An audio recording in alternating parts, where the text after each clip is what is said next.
ఉద్యోగాల కల్పన ఏంటి, ఇండస్ట్రీస్ వస్తున్నాయి అని అంటున్నారు. గ్రౌండ్ లెవెల్ మీద ఎన్ని ఉద్యోగాలు వచ్చాయి? దానికన్నా ముందు ఇప్పుడు వాలంటీర్లు ఉన్నారు. ఉదాహరణకు కొన్ని లక్షల మంది, వాళ్ళకు 10,000 ఇస్తానన్నాడు చంద్రబాబు నాయుడు. 10,000 కాదు, మీకు ఒక్కొక్కరికి 50,000 ఆదాయం ఇచ్చేలా మీ స్కిల్ పెంచుతా అన్నాడు.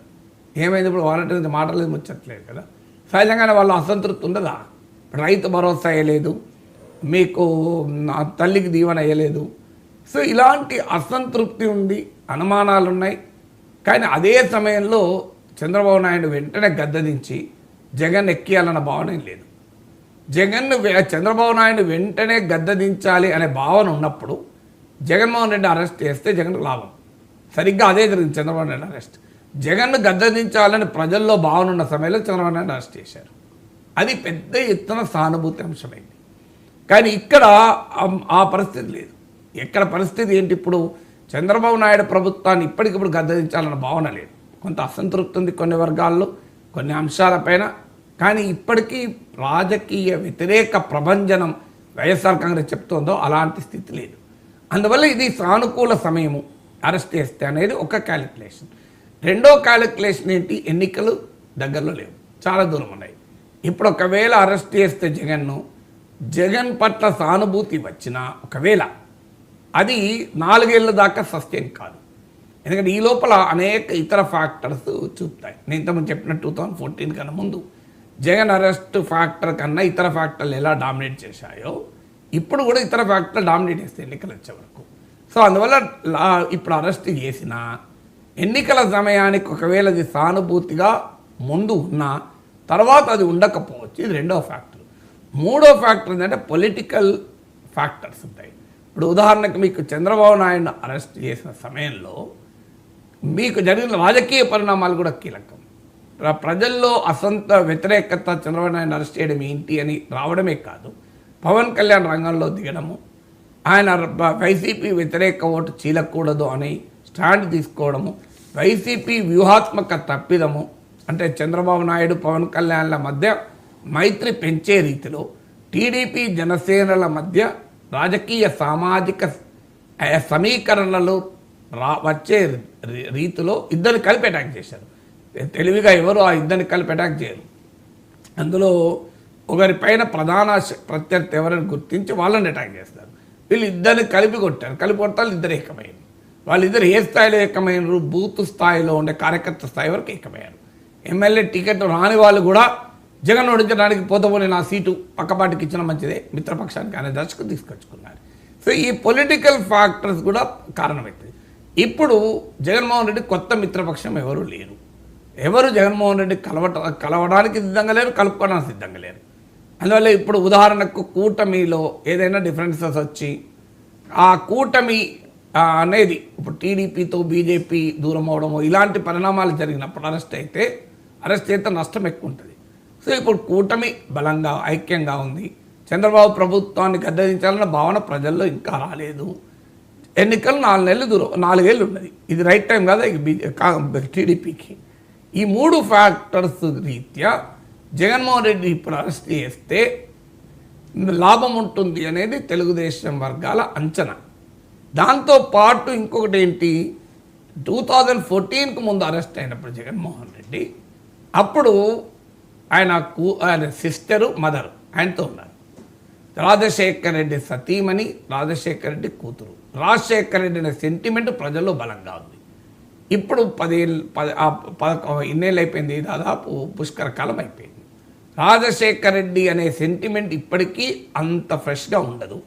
అంటే రాజశేఖర్ రెడ్డి పైన ఉన్న అభిమానం వల్ల ఆయన సతీమణి రోడ్డు మీదకి వస్తే ప్రజలు భరించలేకపోయారు. వెల్లువలా వచ్చారు, మీరు చూడండి ఎక్కడ పోతే అక్కడ.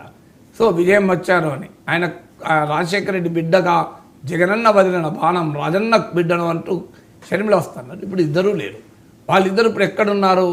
వాళ్ళిద్దరూ జగన్మోహన్ రెడ్డి మీద కేసులు వేసే పనిలో బిజీగా ఉన్నారు. సో అదేంటి పవర్, గాయత్రి పవర్ కాదనుకుంటాను. సో పవర్ కంపెనీల షేర్ల గోళ, సరస్వతి పవర్ షేర్ల గోళ, ఇవన్నీ ఇట్లలో ఉన్నారు ఇప్పుడు. సో అందువల్ల ఇప్పుడు జగన్మోహన్ రెడ్డికి అండగా రాజశేఖర రెడ్డి సెంటిమెంటు లేదు, చెల్లి లేదు, తల్లి పక్కన లేరు. ఇక ఎప్పుడు జగన్మోహన్ రెడ్డిని చుట్టూ ఉండే కోటరీ అంటారు. అంటే ఒకవేళ ఆయన అరెస్ట్ అయితే రాజకీయ వ్యవహారాలు నడపగలిగేటువంటి వాళ్ళెవరు మీకు వాళ్ళు ఒక సజ్జల రామకృష్ణారెడ్డి కావచ్చు, ఓ కృష్ణమోహన్ రెడ్డి కావచ్చు, ఓ ధనంజయ రెడ్డి కావచ్చు, ఓ మిథున్ రెడ్డి కావచ్చు, ఓ అవినాష్ రెడ్డి కావచ్చు, వీళ్ళే కదా నడిపేదంతా. ఇందులో ఆల్రెడీ అరెస్ట్ అయ్యారు, అరెస్టుకు అవుతున్నారు. ఇక కొంతమంది రాజశేఖర జగన్ సన్నిహితంగా ఉన్నవాళ్ళు వాళ్ళ పార్టీలో ఉన్నారో లేరో అన్న అనుమానం మీద ఉన్నారు. కొంతమంది వెళ్ళిపోయారు, విజయసాయి రెడ్డి లాంటి వాళ్ళు. అంటే ఇప్పుడు వ్యవహారం నడపాలి కదా. జగన్మోహన్ రెడ్డి అరెస్ట్ అయితే ఇప్పుడు వైసీపీ వ్యవహారాలు నడిపే నాయకుడు ఎవరు? ఇక మిగిలింది ఎవరో ఒక భారతి గారు మాత్రమే. సో ఆమె రోడ్డు మీదకి వస్తే మరి నిరసనగా ఏ రకమైన సానుభూతి వస్తుంది? ఎందుకంటే ఆమె రాజకీయ వివాదాలు ఆమె చుట్టూ ఎలా మసులుకుంటాయి ఇవన్నీ క్వశ్చన్. ఇప్పుడు చంద్రబాబు నాయుడు అరెస్ట్ అయినప్పుడు భువనేశ్వర్ గారు బ్రాహ్మణ్ గారు రంగంలో దిగితే సానుకూల అంశంగా మారింది. ఇప్పుడు మరి ఆ సానుకూలత ఉంటుందా? ఇవన్నీ క్వశ్చన్ మార్క్స్. సో అందువల్ల ఇప్పుడైతే జగన్మోహన్ రెడ్డి పార్టీ నడపడానికి చుట్టూ ఉన్న కోటరీ ఇబ్బందుల్లో ఉంది. అలాగే మా తల్లి చెల్లి అండలేదు, రాజశేఖర రెడ్డి సెంటిమెంట్ లేదు. దాంతోపాటు పార్టీలో ఉన్న నాయకులు వ్యవహారాలు నడిపే వాళ్ళు అరెస్ట్ అవుతున్నారు, అనాసక్తిగా యాక్టివ్గా అన్నలేరు, లేదంటే రాజీనామా చేసి జగన్ మీదనే బాణాలు వదులుతున్నారు. ఇలాంటి పరిస్థితుల్లో విజయసాయి రెడ్డి ఆల్రెడీ పార్టీ నుంచి వెళ్ళిపోయాడు. పార్టీలో ఉన్న వాళ్ళపైన కేసులు, ఇప్పుడు గట్టిగా నిలబడే వాళ్ళ మీద కేసులు వేలాడుతున్నాయి. ఇప్పుడు నాని పైన బియ్యం వేలాడుతున్నది, బియ్యం బస్తా. సో ఇలా మీకు ఆ రకమైనటువంటి ట్రెండ్ మీకు కనబడుతోంది. అందువల్ల ఇప్పుడైతే అప్రాప్రియేట్ టైం అని తెలుగుదేశం వర్గాల్లో వినిపిస్తున్న వాదన. మరి ఈ ఫ్యాక్టర్స్ అంటే ఇప్పుడు మీకు అరెస్ట్ అవ్వటానికి ఉండే ఫ్యాక్టర్ చెప్పాను కదా, ఈ ఫ్యాక్టర్స్ రీత్యా చూస్తే జగన్మోహన్ రెడ్డి అరెస్టుకు రంగం సిద్ధమైందని అనిపిస్తోంది. కానీ అవుతారా లేరా, అయితే బెయిల్ వస్తుందా లేదా, ఇవన్నీ ఇఫ్స్ అండ్ బట్స్ తర్వాత చూడాల్సిందే. తర్వాత అన్నిటికన్నా ముఖ్యం ఏంటంటే తెలుగుదేశాన్ని సమర్థించిన వైసీపీని తీవ్రంగా వ్యతిరేకించిన వర్గాల్లో తీవ్రమైన అసహనం కూడా వ్యక్తమవుతుంది. అనేక అంశాలు అసహనం వ్యక్తమవుతుంది. ఇంకా పెద్దిరెడ్డిని అరెస్ట్ చేయరేంటి, ఇంకా జగన్ దాకా ఎప్పుడొస్తారు, ఇంకా పేర్నాని సంగతి తేల్చరేంటి, కొడాలి నానంటే ఆరోగ్యం బాగాలేదు కనుక ఆయన గురించి చర్చ లేదు. ఇంక మన అంతకుముందు చూసాం, మీరు వల్ల నేను నుంచి అరెస్ట్ అయ్యేదాకా జనంలో ఇంకెప్పుడు అరెస్ట్ చేస్తారు. సో ఈ క్షేత్రస్థాయిలో ఉన్న ప్రెషర్ కూడా పెరిగింది.